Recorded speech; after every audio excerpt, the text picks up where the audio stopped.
Hola chicos, ¿cómo están? Este video corresponde a la clase número 1 de la unidad 1. Vamos a abordar los contenidos que ya están en el aula virtual con una presentación. Me imagino que más de alguno ya la ha visto. Y vamos a continuar con unas actividades que sumamos a los contenidos. Y las actividades van a estar en la guía número 3 de estudio y esa guía también va a estar disponible para ustedes en el aula.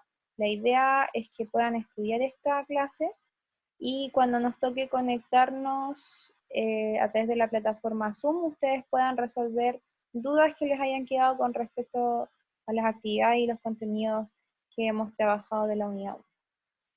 Entonces vamos a comenzar con la presentación o con el PPT que ya está en el aula, que es esta imagen. Aquí está la guía y aquí está la presentación. Ya. De la presentación eh, comienza con el título de la unidad 1, teoría mecano-cuántica de la materia, y el nexo que tiene la unidad 0 con esta unidad es que nosotros ya hablamos sobre los modelos atómicos, ¿cierto? Partimos desde las ideas más antiguas de Demócrito y de Aristóteles, pasando por el modelo atómico de Dalton, hasta que llegamos al modelo atómico de Bohr, que fue el último modelo que ya sabemos describirlo y que ustedes lo demostraron a través de la tarea cuando les tocó llenar el cuadro comparativo, ¿cierto?, de cada uno de estos modelos atómicos. Entonces, la teoría mecano-cuántica no solo describe un modelo atómico, sino que nos da un montón de herramientas para trabajar en química, por eso lo engloba como en una teoría. Dalton describió la teoría atómica y dentro de la teoría atómica incluyó un modelo, ¿cierto? Un modelo tipo esfera, y los modelos fueron desarrollándose a lo largo de la historia. Sin embargo, ahora la teoría atómica evoluciona a una teoría mecano-cuántica de la materia. ¿Sí? Esta teoría mecano-cuántica entonces describe el modelo atómico actual y es lo que nos vamos a centrar en esta clase, hablar sobre el modelo atómico actual y quiénes son los científicos que aportaron y participaron en esta teoría y en el modelo que hoy rige química. Entonces la presentación parte con la imagen de Bohr y unas palabras. Bohr era alumno de Rutherford y Bohr también entendía que la química de repente no se trata de cosas tan sencillas, sino que también hay un lenguaje técnico que de repente es muy difícil conectarse con él, estudiarlo, entenderlo. Sin embargo, como aparece en esta diapositiva, ellos también tenían esas inquietudes y esas trabas, esos problemas, ¿cierto? Habían cosas que ellos consideraban muy complicados y que estuvieron tan confundidos quizás como nosotros o incluso más. Entonces, probablemente ustedes se encuentren con ciertas preguntas que les puedan parecer extrañas, o también el comportamiento a nivel subatómico, o sea, el comportamiento de la materia a nivel microscópico es algo que nosotros quizás no podemos todavía magnificar, porque estamos acostumbrados a ver todo, a ver y tocar todo, ¿cierto? En el mundo macroscópico. Tenemos que ampliar un poquito nuestra mente e imaginarnos qué pasa en este mundo pequeñito que es el mundo que nos compone. Entonces, es más que nada esta diapositiva para decirles que no se compliquen si a ustedes les surgen dudas, que es natural que les surjan dudas, y esa es la gracia de la ciencia, que ustedes planteen preguntas y logren responder. El modelo mecánico cuántico tiene la particularidad de no solo describir el átomo como, como un modelo, digamos, descriptivo, sino que asocia las matemáticas a la química, llevando así una relación entre química y física que pueda describir el modelo mecánico cuántico. En otras palabras, cuando yo te doy, por ejemplo, una dirección, puedo decir, bueno, varias opciones, pero las opciones que se parecen o son analogía a lo que estamos hablando es, por ejemplo, sabes que yo vivo en Libertad entre 1 y 2 norte, donde hay un negocio y un poquito más al lado, ¿cierto? Si yo describo mi dirección así, quizás sea un poco o más difícil encontrarme, porque es una descripción bastante subjetiva de lo que yo creo que las personas tienen que ver donde yo vivo, ¿cierto? Probablemente yo lo describa así, pero tú ocupes otras palabras para describir el lugar donde yo vivo. Sin embargo, si te digo vivo en Libertad, numeración 1900, tú al tener un número llegas exactamente al lugar donde yo quiero estar, o es una información mucho más concreta y objetiva de dónde estoy. En otras palabras, el modelo mecano cuántico me da eso, me da números, me entrega matemática. Y la matemática en química nos facilita un montón de cálculos, que los vamos a ir viendo a medida que avanza la asignatura, cómo la matemática simplifica muchas explicaciones en química. Hay muchas cosas en química que no basta solo con describirlas, sino que también necesitamos darle un valor. Y ese valor es lo que nos da el modelo mecano cuántico. El modelo cuántico me da números. Y al darme números, todo es mucho más fácil. Entonces, antes de que se postulara la teoría mecano-cuántica, tenemos que considerar el aporte de dos científicos, que fue Max Planck y Albert Einstein. Max Planck y Albert Einstein fueron la base para las ideas que se desarrollaron más adelante. En palabras simples, Max Planck lo que plantea es lo que aparece acá, en amarillo. La emisión o la absorción de energía que tiene las partículas que nos componen. Entonces, Max Planck lo que dice es que las partículas que están componiendo la materia a nivel subatómico, ¿cierto? A nivel muy pequeñito, están en constante movimiento y ese movimiento genera energía, como cuando nosotros corremos y generamos energía en forma de calor, ¿cierto? Y eso se manifiesta a través de la transpiración. Si a ti te da calor, tú empiezas a transpirar. Acá es lo mismo. La energía del movimiento de los electrones lo que genera son radiaciones electromagnéticas, que son rayos que nosotros no podemos ver. Por ejemplo, los rayos UV, los que se emiten hacia la Tierra, son radiación electromagnética, o sea, son rayos que nos llegan y que nosotros no podemos observar. Las ondas de radio también, las ondas del microondas, el infrarrojo, todo eso corresponden a radiaciones electromagnéticas. Entonces lo que dice Planck, es que cuando en este caso las partículas que nos componen el átomo emite o absorbe energía, esa energía no es al azar ni tampoco es un derroche de energía, sino que son cantidades discretas. O sea, yo voy a liberar este poquito de energía y imagínenselo como una bolita, esta bolita de energía y nada más que esto. Y a esa bolita yo le llamo cuanto. Una bolita, un cuanto. Dos bolitas, dos cuantos. Tres bolitas, tres cuantos. ¿Ya? Entonces, en otras palabras, Max Planck lo que dice es que cualquier tipo de energía que se emita o que se absorba no va a ser al azar ni derroche, sino que en cantidades discretas llamadas cuantos. Por otra parte, Albert Einstein habla sobre el efecto fotoeléctrico de la materia, y el efecto fotoeléctrico es un fenómeno bastante mencionado en la cotidianidad, que quizás no lo conocemos con ese nombre. Y sin embargo, lo experimentamos muy a menudo. El efecto fotoeléctrico se explica muy bien a través de esta imagen que está abajo y también a través de un ejemplo muy cotidiano como es el sol, un espejo y nosotros.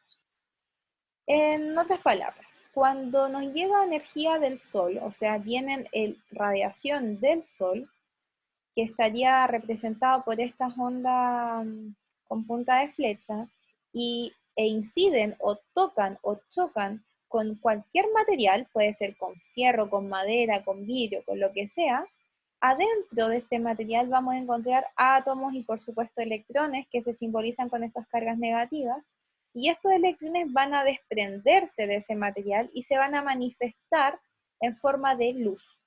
La energía que los electrones necesitan para salir del material, para salir de su casita, ¿cierto?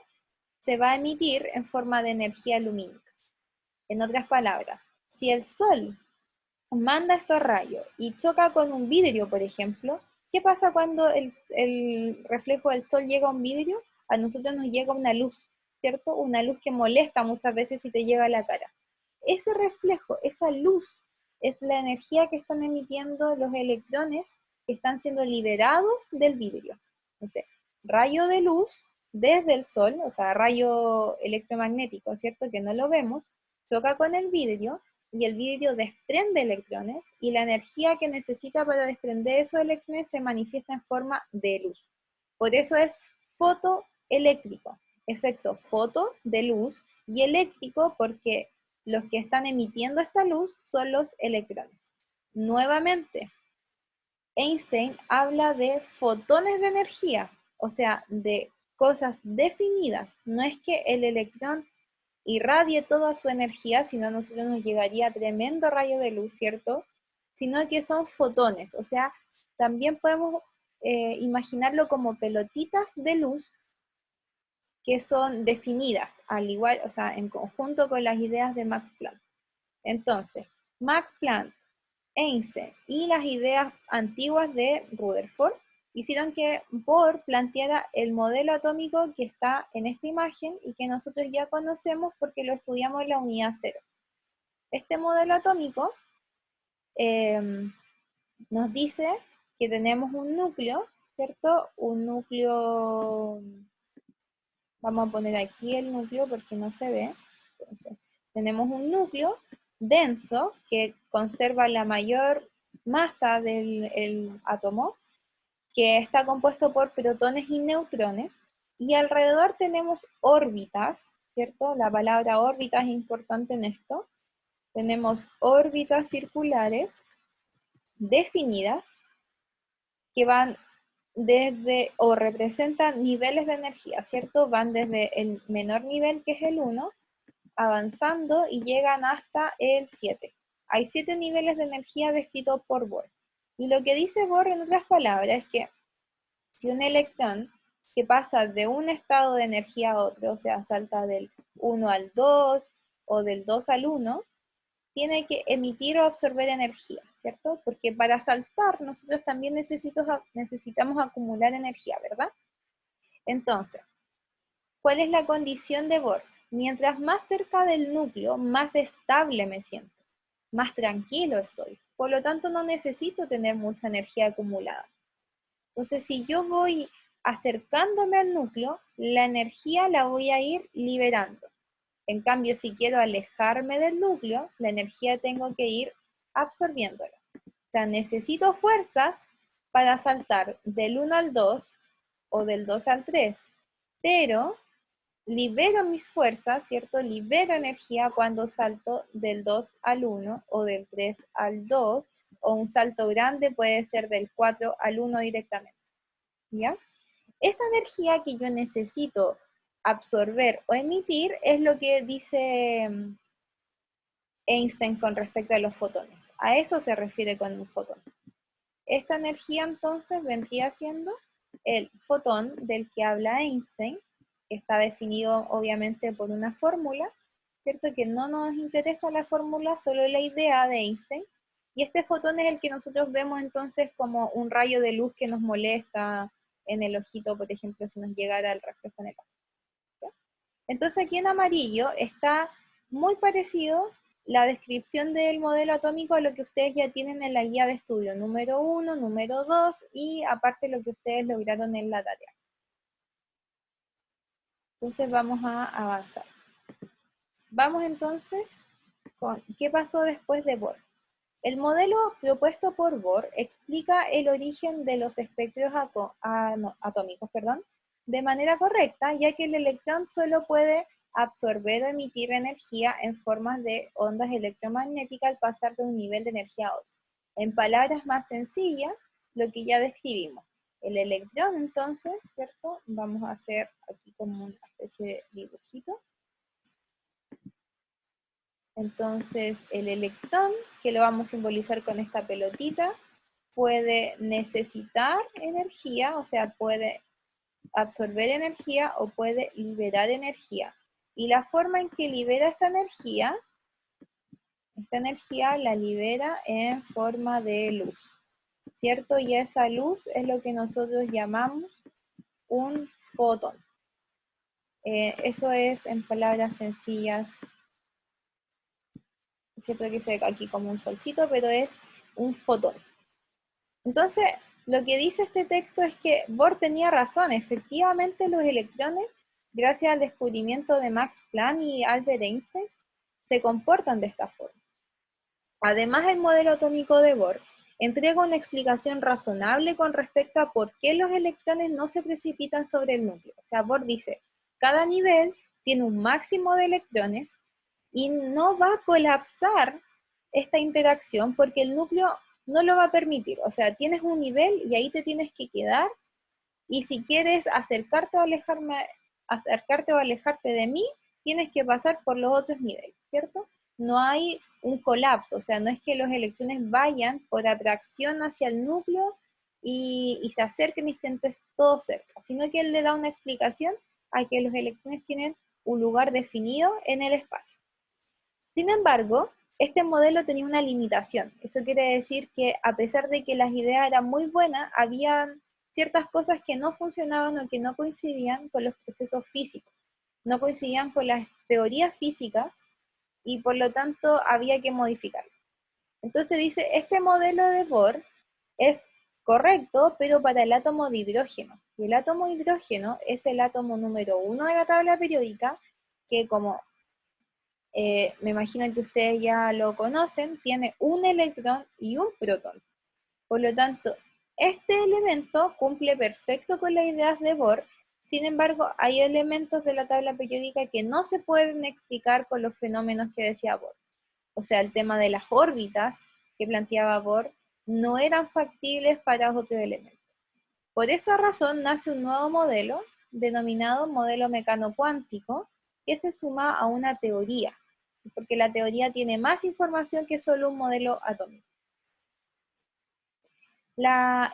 Entonces tenemos, entre 1925 y 1929, tres científicos aportaron al desarrollo de una nueva teoría denominada teoría mecano-cuántica o mecánica ondulatoria. Estos tres científicos son Heisenberg, Schrödinger y de Broglie. Obviamente se considera Bohr como científico aporte, porque él fue el que planteó la base del modelo mecano-cuántico. O sea, el modelo de Bohr, correcto, le hacemos modificaciones, ¿sí?, para lo que no podía explicar, y ahí lo transformamos en el modelo atómico actual. El aporte de estos tres científicos en particular, Heisenberg, Schrödinger y de Broglie, permiten explicar satisfactoriamente hoy el átomo basándose en principios relacionados con la física cuántica. Y este es el nexo que hay entre la física y la química en esta materia. O sea, hay fenómenos que ocurren en la naturaleza que es lo que explica la física. La física le pone números, le pone gráficos, lo que tenga que hacer para explicar ciertas cosas. Por ejemplo, la formación de rayos, el movimiento de las olas, por qué las cosas se caen. Todo eso es estudio de la física. Entonces, la física tiene ciertas reglas que ninguna otra ciencia debería violarle esa regla, ¿cierto?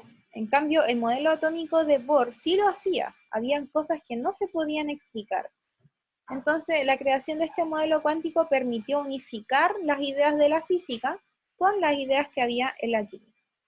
Este modelo también asocia entonces la matemática a los modelos químicos y me permite que todos los cálculos y todo lo que yo haga más adelante sea mucho más fácil. Los tres principios que rigen esta teoría son la dualidad onda-corpúsculo, el principio de incertidumbre o de indeterminación y la ecuación de onda. El primer científico que mencionamos es Louis de Broglie. Aquí aparece el año en que hizo su aporte, en el 1929, y la fecha de nacimiento y fallecimiento. Y también una foto. ¿Por qué les pongo todos estos detalles? Porque es importante que ustedes también conozcan un poco de historia, ¿cierto? Y que sepan, por último, si van a hablar de alguien, conozcan algo de él, su cara, ¿cierto? En este caso se ve como su despacho, y también cuándo nació y cuándo murió. Y también, lo más importante, en qué año hizo sus aportes a la química. Entonces, en el 1929 lo que hace Broglie, es que las partículas se comportan como ondas y como partículas. Eso quiere decir que un electrón, por ejemplo, puede ser una pelotita, pero también se puede transformar en una onda y viajar como una onda. Eso es muy importante porque no vamos a entrar en detalle de la física que hay detrás de esto, pero en el fondo ese es el gran detalle, que esta descripción permite unificar, como dije antes, los conceptos de física y química. Según de Broglie, todo nuestro mundo es cuántico, no solo la luz. ¿A qué se refiere eso? Que todo lo que nos rodea lo podemos contar, podemos llevar la matemática a toda la explicación de los fenómenos químicos que ocurren en nuestro entorno. Para la época, esta conclusión fue bastante controversial. De hecho, de Broglie lo propuso y no le creyeron. Costó mucho para que otros científicos vinieran y, como se hace en el método científico, replicaran sus ideas y efectivamente encontraron que de Broglie tenía la razón y eso le permitió obtener un premio Nobel, pero mucho después de hacer su descubrimiento, que fue su tesis de doctorado. ¿Qué principio entonces plantea este caballero? La dualidad onda-corpúsculo, o sea que la partícula puede ser un corpúsculo, o sea, una pelotita, o también puede viajar como una onda. ¿Qué me permite esto? Aplicaciones, no necesito entender el funcionamiento, sino que la idea de Broglie fue tan potente en la química que permitió crear el microscopio electrónico, ¿ya? Y el microscopio electrónico me permite ver este mundo microscópico del que él hablaba. Y acá hay un ejemplo de una imagen a través de una imagen microscópica, ¿sí? No es que sea efectivamente la misma imagen eh, de un microscopio, perdón, sino que hace referencia a que nosotros podemos ver este mundo microscópico a través de este aparato y que fue estrenado en 1932 y aquí hay un poquito de historia también para que ustedes lo tomen como un dato curioso. El segundo principio que rige la teoría mecano-cuántica es el principio de incertidumbre, planteado por Heisenberg en 1927. La imagen que está acá es una imagen más bien cómica para los que vieron la serie Breaking Bad. Tenemos al químico protagonista que se denominaba Heisenberg y aquí está la imagen real del químico Heisenberg, ¿sí? Por eso esta imagen así dividida. Entonces, según Heisenberg, el principio de incertidumbre dice que no se puede determinar simultáneamente y con total precisión la posición y velocidad exacta de un electrón. Mientras más exacta sea la determinación de una variable, más inexacta será la otra. ¿A qué me refiero? ¿O a qué se refería él?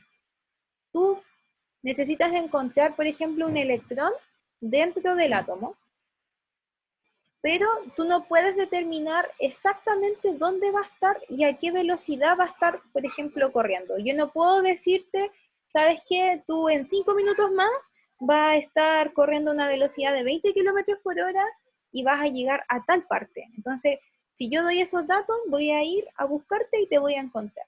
Heisenberg dice que eso no es posible. En la vida macroscópica no es posible y en los electrones tampoco es posible. Entonces, si yo quiero ser preciso y te digo, el electrón está en esta posición, yo no podría decir a qué velocidad va caminando ese electrón. O es una o la otra. Si te digo una, la otra se vuelve inexacta. Si te digo la otra se vuelve inexacta. Entonces, el principio de incertidumbre es ese, la incertidumbre de no saber dónde puede estar el electrón.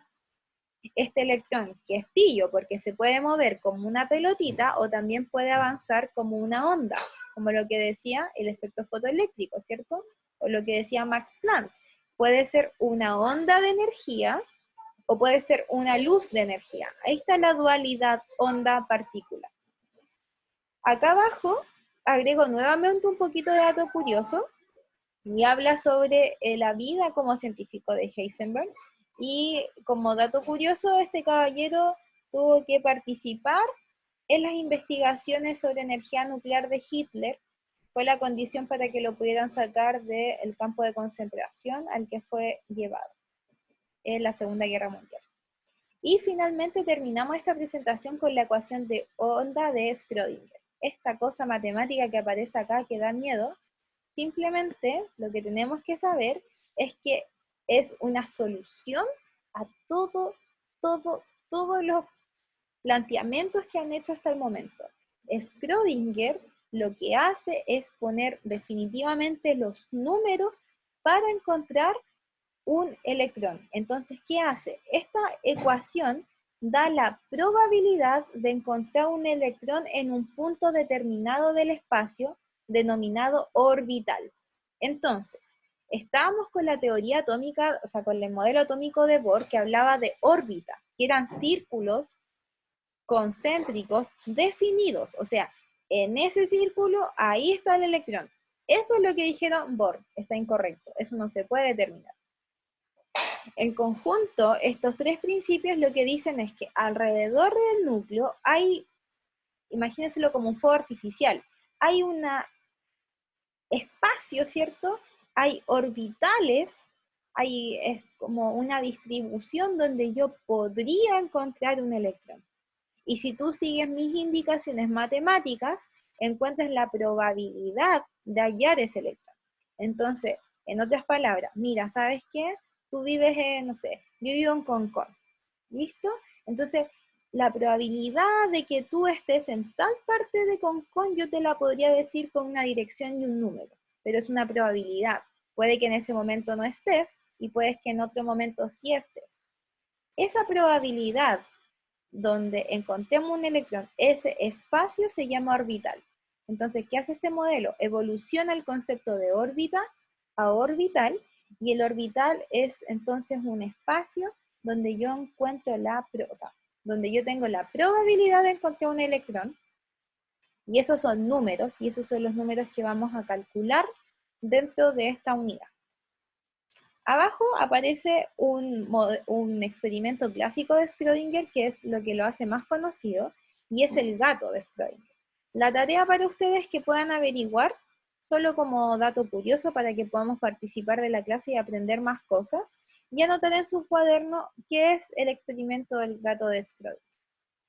Entonces, a modo de resumen, el modelo atómico actual considera que el átomo tiene un núcleo y una nube electrónica, ¿cierto? Una nube, que es esta idea como de fuegos artificiales. En el núcleo, el núcleo es la zona central donde se encuentran los protones y los neutrones, y allí se concentra la mayor masa del átomo. Esta nube electrónica es el espacio en que se encuentra alrededor del núcleo. Allí los electrones se mueven sin una trayectoria definida, pero sí lo hacen en distintos niveles de energía.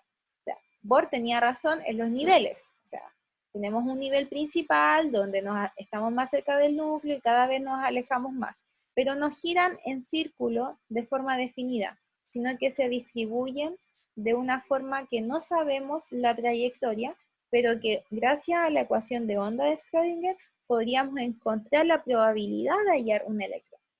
En el siguiente link que les pongo ahí, es un video que pueden encontrar en YouTube, donde hay un resumen de la clase con imágenes, con esquemas, que es un poco más didáctico para darle el punto final a esta materia. ¿Sí? Entonces, ahora vamos a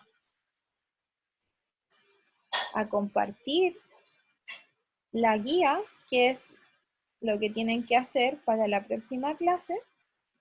Y esta guía es el cálculo matemático que vamos a hacer con respecto a lo que ya hemos visto. ¿Ya? Aquí está la guía. Entonces la guía lo que habla es un resumen de lo postulado de la teoría mecanocuántica, que es lo mismo que ya conversamos, ¿cierto? Y empieza a hablar sobre los números cuánticos. Los números cuánticos son estos números matemáticos que nos dijo Schrödinger que me permiten determinar dónde está un electrón. Entonces dice texto 2, números cuánticos, anota en tu cuaderno. Existen 4 números que describen la posición de un electrón. Es como decir, dame tu comuna Dame tu calle, dame el condominio donde vives, el número y el número del departamento, por ejemplo. ¿Sí? Entonces, esos datos me van a dar la opción de encontrarte ahí. Puede que tú no estés, pero probablemente te encuentre. Acá es lo mismo. Tengo 4 números que me dan una ubicación de dónde podría estar el electrón. El primer número se llama número cuántico principal y se simboliza con la letra N. ¿Cierto? Acá dice número cuántico principal, se simboliza con la letra N. Este número se llama nivel de energía y me describe dónde va a estar el átomo, perdón, el electrón, si en el primer nivel, el segundo, el tercero, el cuarto. Recuerden que hay hasta 7 niveles, pero nosotros vamos, para efecto de este curso, solo hasta el cuarto nivel. Entonces, este número es lo que decía Bohr, ¿cierto? Mientras más cerca del núcleo, estoy en el primer nivel de energía y a medida que me alejo, voy avanzando de niveles. Entonces, si a ti te dicen, este electrón está en el nivel 1, es porque tú lo vas a encontrar en el primer nivel. Este electrón ocupa el nivel 3, tienes que irte al nivel 3 y ahí probablemente encuentres el electrón. ¿Ya? El segundo número que nos describe al electrón es el número cuántico secundario. Tiene varios nombres. Secundario, de momento angular, orbital o número cuántico azimutal. Si ustedes buscan los textos de química van a encontrar cualquiera de estos nombres y se simboliza con la letra L. ¿Sí? Letra L. Lo que hace este número es indicar un subnivel de energía y se le asocia a una forma. Sus valores dependen del número cuántico principal y puede tomar valores desde el 0 hasta n-1. En otras palabras, lo que está acá. Por ejemplo, si mi número cuántico principal, o sea, el nivel de energía en el que estoy, es igual a 1, ¿cierto? Es igual a 1, n igual a 1, el número cuántico secundario va a ser n menos 1, o sea, n menos 1 vendría siendo 1 menos 1 y L vale 0. Es decir, que cuando los electrones están ubicados en el primer nivel de energía, N1, tendrán un subnivel que se representa con un 0. Recuerden que estos son ubicaciones que me la están dando a través de números. Y abajo viene la explicación de cómo podemos llegar a estos valores. Cada valor numérico de L se puede escribir con una letra. Y esa letra indica la forma que tiene el subnivel. Entonces, imaginémoslo así. Voy a hacer acá como un dibujito. El primer nivel de energía, que está más cerca del núcleo, puede tener, o el electrón puede estar en una distribución circular, que es lo que está aquí abajo. ¿Sí? O sea que en el espacio, o sea, en las 3 dimensiones, el electrón puede estar ubicado. Voy a hacer una estrella. Puede estar aquí, puede estar acá, acá, acá, acá, acá o acá. En cualquier parte de esta pelotita, pero solo siguiendo esa forma, una forma esférica. A esa forma esférica, en inglés se le llama spin, y eso le confiere la letra S al primer subnivel. Entonces, si estoy en el nivel 1, ¿cierto? Voy a marcar con rojo. Si estoy en el nivel 1, para calcular L tengo que restar n menos 1, o sea, 1 menos 1 y eso me da 0. El 0 yo lo puedo representar como una letra S. 0 es matemática, S es lenguaje verbal, ¿cierto? S. Y esa S viene del inglés spin, y la forma del orbital es esférica, como la que está aquí abajito. ¿Sí? Luego, si yo estoy en el nivel 2, tengo que restar 2 menos 1 y me da L1, ¿cierto? L1 tiene una letra P que viene del inglés principal y las formas son 2 lóbulos, que es este lóbulo de arriba y este lóbulo de abajo. Eso quiere decir que el electrón puede estar ubicado ya no en un solo círculo o una esfera, sino que puede ubicarse en este lóbulo, o puede ubicarse en el lóbulo de abajo, ¿ya? Y así con los siguientes niveles de energía. El nivel 3 tiene el subnivel 2 y ese subnivel se denomina difus con la letra D y la forma que tiene es tetralobular, o sea, 4 lóbulos. El electrón lo puedo encontrar aquí, aquí, en ese lóbulo o en este lóbulo. Y finalmente el nivel 4, 4 menos 1, 3, me da un subnivel 3 que define una forma compleja, dice, porque es una forma tipo cubo, ¿cierto? Y la letra F viene del inglés fundamental, ¿ya? Eso es, lo del inglés es solo para que sepan que las letras no son al azar. Entonces, si yo hablo del nivel 1, voy a hablar de subnivel S o de orbitales. Entonces, nivel 1. Listo. ¿En qué orbital estás? En el orbital S. O sea que estoy distribuido en un círculo. Listo. En el nivel 2. Estás en el nivel 2, por lo tanto, puedes tener eh, una, puedes tener una distribución de lóbulos, o sea, te puedo encontrar aquí arriba o te puedo encontrar aquí abajo. Otro alcance que es muy importante es que cada nivel incluye al otro. Entonces, nivel 1 me quedo aquí. Nivel 2 avanzo hasta acá. Nivel 3 hasta acá. Y el nivel 4 hasta acá. Eso quiere decir que en el nivel 1 yo solo puedo estar ubicado en una pelotita, en la esfera, en el orbital S. En el nivel 2 yo puedo estar ubicado en la pelotita o puedo estar ubicado en estas órbitas, ¿cierto? En el orbital S y en el P. En el nivel 3 yo puedo tener S, P y D. O sea, puedo estar llenando esta pelotita, puedo llenar estos lóbulos y además puedo llenar estos 4 lóbulos que forman como una flor. O sea que tengo muchas opciones. A medida que avanzo de nivel, tengo más opciones de espacio. Una casa, 2 casas, 3 casas, a eso se refiere.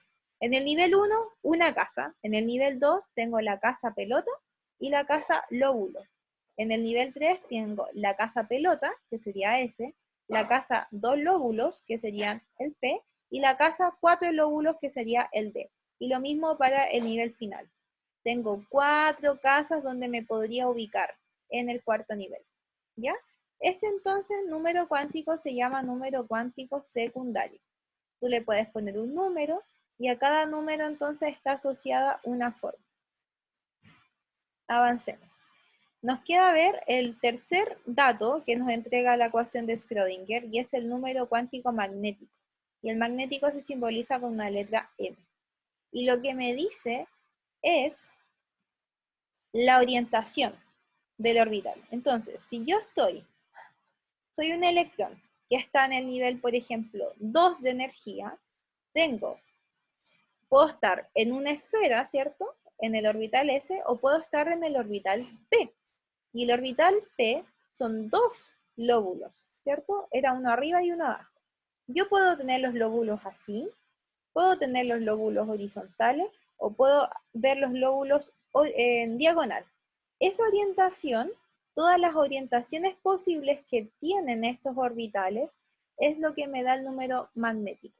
Entonces, el número magnético se simboliza con la letra M y obtiene valores numéricos que van desde el menos L hasta la más L. En otras palabras, la tabla me lo menciona. Vamos a ocupar esto. La tabla lo que dice es lo siguiente. Si yo estoy en el nivel de energía 1, calculo la L. La L era 1 menos 1 igual a 0. El 0 quiere decir, en otras palabras, que yo estoy en el nivel S. Entonces, los valores de M van a ser menos L, eso quiere decir menos 0, 0 y más 0. O sea, puro 0. Eso quiere decir que el orbital S, la esfera, tiene una sola orientación en el espacio y es obvio. Una pelota, yo la puedo, de donde la mire, la voy a ver igual. No tengo más que una sola orientación. Por lo tanto, el orbital S tiene una sola cajita, como lo que aparece acá abajo. Esta casa tiene una sola pieza. En cada pieza caben 2 electrones, como dijo Bohr. En cada nivel, 2 electrones. O sea, perdón, en el nivel 1, 2 electrones, aquí está la explicación. Entonces, el orbital S, que tiene una sola orientación, que es el 0, caben 2 electrones. Vamos con el siguiente nivel. El nivel 2, el L, o sea, el subnivel sería 2 menos 1, resto y me da 1, ese 1 simboliza el P, y la letra P, que era el orbital con 2 lóbulos, puede tener 3 orientaciones, que sería menos L, o sea, menos 1, el 0 y el más 1. O sea que tiene 3 casillas, 3 piezas tiene la casita del orbital P. O sea, el orbital P puede estar así, una orientación, así, otra orientación, o diagonal, otra orientación. Esos son los 3 espacios posibles que podría llenar el electrón, y esos 3 espacios se denominan casillas u orbitales también. ¿Ya? Entonces vamos a estampar, tiene 3 casillas, y en cada casilla caben 2 electrones, por lo tanto, en el orbital P máximo tenemos 6 electrones. Lo mismo para el orbital D, pero ahora son 5, y para el orbital F son 7 casillas, por lo tanto 14 electrones. Entonces, si yo soy un átomo que tiene, por ejemplo, 3 electrones, ¿dónde los voy a ubicar? Veamos. ¿Dónde los ubicaría? Siempre desde el nivel más bajo. Me voy al orbital S y ubico a los 2 electrones, ¿cierto? Voy a poner estrellas. 1 y 2. Pero yo tenía 3 electrones. ¿Dónde ubico el siguiente? En la siguiente posición, en el orbital P. ¿Ya? Y si yo tuviera más electrones, los voy ubicando en las piezas que siguen. Y así hasta puedo llenar todos los niveles si es necesario. ¿Cuándo yo me siento estable? ¿Cuándo estoy tranquilo? Cuando mi casita está llena. O sea, si acá hay un solo electrón, las cosas se ponen complicadas. Pero si pongo los 2 electrones que caben, las cosas se tranquilizan, y este átomo, que tiene 2 electrones ubicados en el orbital, estaría estable, como los gases nobles. Y finalmente tenemos el número cuántico spin, que lo que me dice es el giro del electrón. O sea, en esta casa no caben los 2 electrones para el mismo lado. Uno tiene que estar mirando, no sé, hacia la puerta y el otro hacia la pared, una cosa así, ¿cierto? Uno tiene que estar mirando hacia arriba y el otro hacia abajo, si no, no caben. Y esa orientación es la que se muestra en esta imagen. Entonces, en el orbital S, nuevamente la misma idea. En el orbital S tenemos un espacio, ¿cierto? Simbolizado por este 0, y por lo tanto cabe un electrón para arriba y para abajo. Eso es el S. Perdón, ese es el spin, ¿cierto? El número cuántico spin. El orbital P tenemos 3 espacios en los que caben 6 electrones, uno hacia arriba, uno hacia abajo, uno hacia arriba, uno hacia abajo. Lo mismo para el D, con 5 espacios, y para el F, 7 espacios. Entonces, ¿cuál es la actividad que ustedes tienen que hacer y que podemos resolver en clases también? Cuando nos veamos en la videollamada por Zoom, es el siguiente. Y es determinar el N, el L y el M de cada uno de estos átomos, como aparece aquí en el ejemplo. Entonces, en el ejemplo lo que me dicen es, los voy a guiar.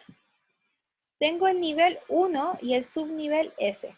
Entonces, el nivel principal es la L, perdón, el nivel principal es la N, por lo tanto, el nivel es 1. Si N es 1, L es 0, ¿cierto? Por los cálculos. Si L es 0, M también es 0. Por lo tanto, orbital sin orientaciones pertenece al 1S. Lo mismo para el 3P. 3P quiere decir que estoy en el nivel 3 y ocupo el orbital P. Si estoy en el nivel 3, el L corresponde a 3 menos 1 sería 2, acá me equivoqué, es un 2, y por lo tanto tengo 1, 2 y 3 orientaciones, ¿cierto? Que es lo mismo que nosotros hicimos en esta tabla de acá. Ya para que ustedes se guíen. Esta tabla de aquí. 1 menos 1, 2 menos 1 y así. Entonces, esta tabla, estos cálculos ustedes lo replican en el ejercicio tipo y estaríamos listos. Entonces, en la clase nosotros vamos a seguir retomando estos ejercicios y vamos a tratar de solucionar todas las dudas que a ustedes les puedan surgir. Espero que les haya servido un poco esta clase y nos vemos pronto.